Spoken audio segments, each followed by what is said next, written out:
If we look at Maslow's hierarchy of needs, we see the stages that are necessary for a child to reach their full potential.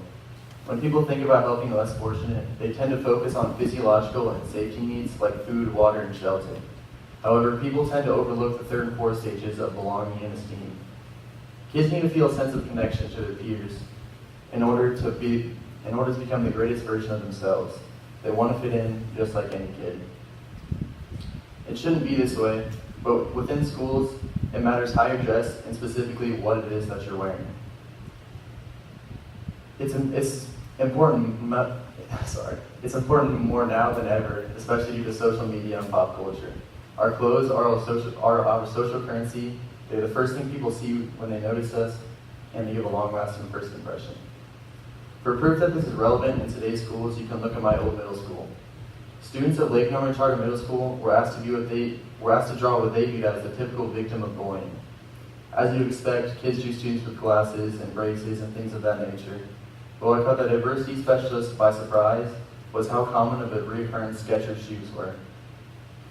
After more discussion with the students, it came to light that Skechers shoes were viewed as socially unacceptable, and if a student wore them, they were highly likely to be bullied as a result.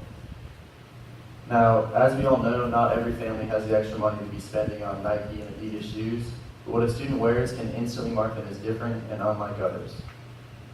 For my passion project, I wanted to focus on helping the students of lower-income families of our community who couldn't afford these more socially acceptable brands. Imagine a kid being able to wear something that they never thought their family would be able to afford. Imagine them going to school excited for the first time in forever, fired up about being able to show off their new shoes, and finally feeling a sense of connection to their peers that they long for. The constant bullying, gone. Their lives changed. They'll have a new sense of confidence and be able to show themselves in a new light. Unfortunately, this is not what it's like now for kids who receive free clothing. Mostly, they get non-name brands to choose from. Imagine how deflating it must be for a child to receive clothing that they know they'll get attacked for. This is not how things should be. Kids should not fear going to school because they can't afford what will make them fit in. They shouldn't fear going into an environment full of nothing but ridicule, but that is the reality for so many students in our community. I've been raising money since mid-February to help to do my part. I've raised $250, and with that money, I bought 3 pairs of Nike Air Force Ones.